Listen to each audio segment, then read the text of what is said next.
The deep ડાઇવમાં આપનું સ્વાગત છે. આજે આપણે વાત કરવાના છીએ જીવનમાં સફળતા કેવી રીતે મળે અને ખાસ તો ધ્યેય નક્કી કરીને એને પૂરો કરવો કેટલો જરૂરી છે એના વિશે થોડું ઊંડાણથી સમજીશું. હા, બરાબર. આપણી આ જે ચર્ચા છે એ એક બહુ જ મને લાગે છે રસપ્રદ લેખ પર આધારિત છે. આ લેખ અંગ્રેજી અખંડ જ્યોતિ મેગેઝિનના જુલાઈ-ઓગસ્ટ 2025ના અંકમાં આવેલો છે, પાના નંબર 17, 18 અને 19 પર. અચ્છા. લેખનું નામ છે ઇમ્પોર્ટન્સ ઓફ ગોલ સેટિંગ. ધ્યેય નિર્ધારણનું મહત્વ. બરાબર.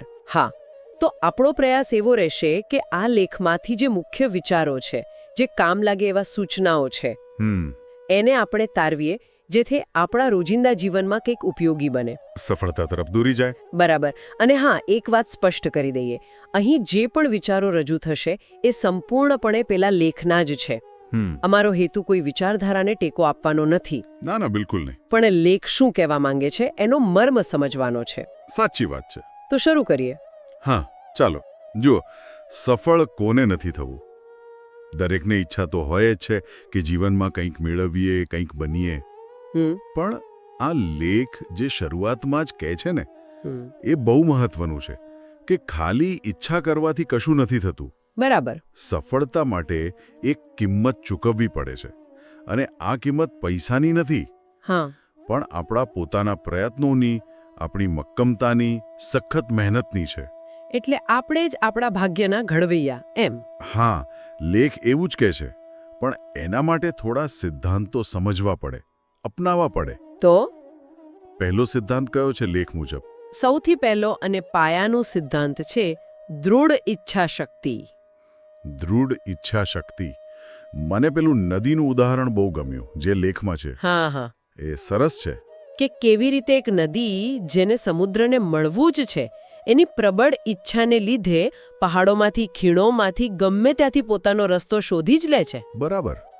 એ જ રીતે જો આપણામાં લક્ષ્ય સુધી પહોંચવાની તીવ્ર, એકદમ પ્રબળ ઈચ્છા હોય ને, તો રસ્તા આપોઆપ ખુલતા જાય છે. પણ આ ઈચ્છા એટલે શું? ખાલી એક વિચાર? ના ના, લેખ કહે છે એ માત્ર વિચાર નથી, એ એક શક્તિ છે, એક ફોર્સ છે. અચ્છા. આ ઈચ્છાની જે ચિનગારી છે ને, એમાંથી જ કર્મ કરવાની, કંઈક કરી બતાવવાની પ્રેરણા જાગે છે. હા, એટલે જ મોટાભાગની સફળતાઓ જુઓ, એની પાછળ એકદમ પ્રબળ ઈચ્છાશક્તિ હોય જ છે. લેખમાં ઉદાહરણો પણ છે ને? હા, મહાત્મા ગાંધીનું ઉદાહરણ છે. એમની કેવી અડગ ઈચ્છાશક્તિ હતી, જેણે આખા દેશને પ્રેરણા આપી. બરાબર. નેપોલિયનનો પણ ઉલ્લેખ છે. નાની ઉંમરે પણ એની દૃઢ ઈચ્છાશક્તિએ જ એને સફળતા અપાવી. પણ ઘણીવાર એવું નથી થતું કે ઈચ્છાઓ તો ઘણી હોય, આજે કંઈક કરવું છે, કાલે બીજું કંઈક, પેલું આમ મન બદલાયા કરે. હા, થાય ને, બિલકુલ થાય. તો શું ખાલી ઈચ્છા પૂરતી છે? લેખ શું કે છે આના પર? ના, બિલકુલ નહીં. એટલે જ જુઓ, લેખ તરત જ ઈચ્છાશક્તિ પછી દૃઢ સંકલ્પ શક્તિ પર આવે છે. અચ્છા, સંકલ્પ શક્તિ. હા, આપણી ઈચ્છાઓ પેલી પાણીના પરપોટા જેવી ના હોવી જોઈએ. આજે છે ને કાલે નથી. એને એક મક્કમ નિર્ધારમાં, એક દૃઢ સંકલ્પમાં બદલવી પડે. એમ કે આપણે જે લક્ષ્ય નક્કી કર્યું છે એને મેળવવા માટે આપણું મન, આપણી બુદ્ધિ, આપણું શરીર બધું જ તૈયાર હોય, અને આપણે કઠોર પરિશ્રમ કરવા માટે એકદમ કટિબદ્ધ હોઈએ. પણ આ સંકલ્પ શક્તિ આવે ક્યાંથી? એને કેળવી શકાય? હા, ચોક્કસ કેળવી શકાય. લેખે આના માટે 4 મુખ્ય ઉપાયો બતાવ્યા છે. કયા કયા? પહેલું, કે જે પણ કામ કરો એને બોજ ના સમજો. એને એક રમતની જેમ રસ લઈને ઉત્સાહથી કરો. અચ્છા. રસપૂર્વક. બીજું? ધ્યેય પર નજર રાખો, પણ ધીરજ રાખો, ઉતાવળા ના થાઓ, ધીમે ધીમે આગળ વધો. ત્રીજું, અને આ બહુ મહત્વનું છે, કે રસ્તામાં મુશ્કેલીઓ આવે, વિપરીત પરિસ્થિતિઓ આવે તો ગભરાઈ નહીં જવાનું. એને સફળતાની સીડી સમજો. મુશ્કેલીઓ સફળતાની સીડી. હા, લેખ તો કહે છે કે મુશ્કેલીઓ તો સફળતાની સહયાત્રી છે, સાથે જ ચાલે. વાહ. અને ચોથો ઉપાય? ચોથો ઉપાય મને બહુ પ્રેક્ટિકલ લાગ્યો. એ છે કે નાના નાના સંકલ્પો લેવાથી શરૂઆત કરો. નાના સંકલ્પો એટલે કેવા? દાખલા તરીકે કરી શકાય એવું છે. હા, આવા નાના લાગતા સંકલ્પો જ્યારે આપણે પૂરા કરીએ ને, ત્યારે અંદરથી એક આત્મવિશ્વાસ વધે છે. બરાબર. પછી મોટા સંકલ્પો લેવાની અને એને નિભાવવાની હિંમત આવે છે. લેખમાં લાલ બહાદુર શાસ્ત્રીજી અને ડોક્ટર કલામ સાહેબ જેવા મહાનુભાવોનો ઉલ્લેખ છે. એમણે પોતાના દૃઢ સંકલ્પથી જ અસાધારણ કાવો કર્યા. એટલે પહેલા ઈચ્છા શક્તિ, પછી દૃઢ સંકલ્પ. આ તો થઈ અંદરની તૈયારી. હા, મનની તૈયારી. પણ પછી આવે છે ખરું કામ, એટલે કે મહેનત. લેખમાં આગળ પરિશ્રમ અને પુરુષાર્થની વાત છે. એવું લાગે છે કે લેખકને આરસ જરાય પસંદ નથી. હા, બિલકુલ. લેખ એકદમ સ્પષ્ટ છે આ બાબતે કે જે માણસ પોતાના ધ્યેય માટે મહેનત કરવા, શ્રમ કરવા તૈયાર નથી, એ સફળતાની આશા ના રાખી શકે. પેલું વાક્ય છે ને, સક્રિયતા જ જીવન છે અને નિષ્ક્રિયતા મૃત્યુ સમાન છે. હા, એ બહુ જોરદાર છે. એ ઘણું બધું કહી જાય છે. શ્રમ કરવાથી ખાલી કામ નથી થતું, આપણું શરીર અને મન પણ કેવા સ્વસ્થ રહે છે, સ્ફૂર્તિમાં રહે છે. બરાબર. આપણા દરેકમાં કેટલી બધી શક્તિઓ છુપાયેલી છે ખબર છે? હા. પણ એને બહાર લાવવા, એને નિખારવા, એને વાપરવા માટે પરિશ્રમ તો કરવો જ પડે. લેખનું એક વાક્ય યાદ રાખવા જેવું છે, સફળતા એ મનુષ્યના પરસેવાની કિંમત છે. વાહ, પરસેવાની કિંમત. પરિશ્રમની સાથે જ લેખ આત્મવિશ્વાસ અને આત્મનિર્ભરતાની વાત કરે છે. આ કનેક્શન રસપ્રદ છે. હા. ઘણીવાર એવું બને કે કોઈ બહુ મહેનતું હોય પણ અંદરથી આમ કોન્ફિડન્સ ના હોય, તો એની મહેનતનું ફળ ઓછું મળે. એવું બને? બિલકુલ બની શકે. એટલે જ લેખ આ મુદ્દા પર બહુ ભાર મૂકે છે. પરિશ્રમ જરૂરી છે, પણ સાથે સાથે પોતાના પર, પોતાની શક્તિઓ પર વિશ્વાસ હોવો એટલો જ જરૂરી છે. લેખ કહે છે, પોતાને ક્યારેય લાચાર કે નબળા ના સમજો. ભગવાને બધાને સરખી શક્તિ આપી છે. બરાબર. જે વ્યક્તિ આત્મવિશ્વાસી છે એ પોતાના ભરોસે આગળ વધે છે. મુશ્કેલી આવે તો એનો સામનો કરવાની હિંમત રાખે છે. કહે છે કે આવી વ્યક્તિ આત્મવિશ્વાસના અભાવે ડગલે ને પગલે ડગમગી જાય છે. મુશ્કેલીઓ તો આવવાની જ છે જીવનમાં, પણ લેખ મુજબ એનો સામનો કરવાથી જ આત્મવિશ્વાસ વધે છે. તમે જેટલી મુશ્કેલીઓ પાર કરશો એટલો તમારો વિશ્વાસ દૃઢ થશે. આમાં પણ ઉદાહરણો છે ને, ગાંધીજી, લિંકન. હા, મહાત્મા ગાંધી, અબ્રાહમ લિંકન અને લેખમાં યુગ ઋષિ પંડિત શ્રીરામ શર્મા આચાર્યજીનો પણ ઉલ્લેખ છે. આ બધાના જીવન જુઓ, આત્મવિશ્વાસના બળે જ એમણે અશક્ય લાગતા કાર્યો કરી બતાવ્યા. એટલે પરિશ્રમ અને આત્મવિશ્વાસ બંને સાથે જોઈએ. પણ જો પ્રયત્નો સતત ના હોય તો પેલી કાચબા અને સસલાની વાર્તા જેવું થાય ને? બરાબર, એકદમ સાચો મુદ્દો. લેખ આના પર પણ આવે છે, નિરંતર પ્રયાસ. સફળતા માટે નિરંતરતા, એટલે કે કન્ટિન્યુઅસલી પ્રયત્ન કરતા રહેવું એ ખૂબ જ જરૂરી છે. પેલો કાચબો ધીમે ધીમે ચાલે પણ પહોંચી જાય. ભલે ગતિ ધીમી હોય, પણ જો સતત ચાલતા રહીએ તો લક્ષ્ય સુધી પહોંચાય જ છે. જેના મનમાં પોતાના ધ્યેય માટે એકદમ લગાવ હોય, નિષ્ઠા હોય, એને રસ્તાના અવરોધો રોકી ના શકે. પણ જો અટકી ગયા તો? હા, જો પ્રયાસમાં જરા પણ ઢીલાશ આવી ગઈ, જો આપણે સસલાની જેમ વચમાં આરામ કરવા બેસી ગયા, તો પછી નિષ્ફળતા નક્કી જ છે. લેખમાં એક સૂત્ર જેવું પણ આપ્યું છે. એનો અર્થ કંઈક એવો છે કે કોઈ વેકેશન નહીં, કોઈ બિનજરૂરી અપેક્ષા નહીં, કોઈ ભેદભાવ નહીં. ઓહ, એટલે કે બસ લાગી રહો. હા, પૂરી લગનથી, કોઈ ફળની વધારે પડતી અપેક્ષા રાખ્યા વગર, કોઈની સાથે ભેદભાવ રાખ્યા વગર, બસ પોતાનું કામ સતત કરતા રહો. મહારાણા પ્રતાપનું ઉદાહરણ છે લેખમાં. કેવા કપરા સંજોગો હતા, પણ હિંમત હાર્યા વગર છેક સુધી પ્રયાસ ચાલુ રાખ્યો. આ બધી થઈ પોઝિટિવ વાતો. ઈચ્છા, સંકલ્પ, પરિશ્રમ, આત્મવિશ્વાસ, નિરંતરતા. પણ રસ્તામાં કાંટા પણ હોય ને? લેખ નકારાત્મક વિચાર એટલે કે ચિંતા વિશે શું કહે છે? હા, આ બહુ ગંભીર મુદ્દો છે. લેખ નકારાત્મક વિચારો જેવા કે નિરાશા, ડર, શંકા, અવિશ્વાસ અને ખાસ કરીને ચિંતાને એની સરખામણી ચિતા સાથે કરે છે. બાપરે, ચિંતા અને ચિતા. હા, જેમ ચિતા શરીરને બાળી નાખે, એમ ચિંતા આપણી અંદરની શક્તિ, આપણી કાર્યક્ષમતાને ધીમે ધીમે ખતમ કરી નાખે છે. કેવી રીતે? ચિંતામાં માણસ શું કરે? ભૂતકાળની ભૂલો, નિષ્ફળતાઓ, કોઈ અપમાન કર્યું હોય, એ બધું યાદ કરીને દુઃખી થયા કરે. આવું કેમ થયું? હવે શું થશે? બસ આ જ વિચારો ચાલ્યા કરે. લેખ કહે છે કે ભૂતકાળ કે ભવિષ્યની ખોટી ચિંતા કરવાને બદલે વર્તમાનમાં જીવો અને સ્વસ્થ ચિંતન કરો. વિચાર કરો, પણ એવો વિચાર જે સમસ્યાનો ઉકેલ લાવે, ચિંતા નહીં. તો આ ચિંતામાંથી બહાર કેમ નીકળવો? લેખ કઈ રસ્તો બતાવે છે? હા, એક બહુ સરળ પણ અસરકારક સૂત્ર છે: વ્યસ્ત રહો, મસ્ત રહો. વ્યસ્ત રહો, મસ્ત રહો. હા, જ્યારે આપણે કોઈ સારા કામમાં વ્યસ્ત હોઈએ ને, ત્યારે નકામા વિચારોને મગજમાં આવવાનો ટાઈમ જ ના મળે. બરાબર. અને બીજું, ખુશ રહેવાની, પ્રસન્ન રહેવાની આદત પાડો. લેખ કહે છે કે માનસિક સંતુલન અને સફળતા માટે ખુશ રહેવું એટલું જ જરૂરી છે જેટલું શરીર માટે શ્વાસ. ઉદાસ અને નિરાશ માણસ ક્યારેય સફળ નથી થઈ શકતો. એટલે હસતા રહેવું, ખુશ રહેવું એ પણ એક પ્રકારની સાધના જ છે. આ બહુ સરસ વાત કહી. નકારાત્મકતાથી બચ્યા. હવે પોઝિટિવ પ્રેરણા ક્યાંથી મળે? લેખમાં સફળ વ્યક્તિઓને જીવનનો આદર્શ બનાવો એવો મુદ્દો છે. બરાબર.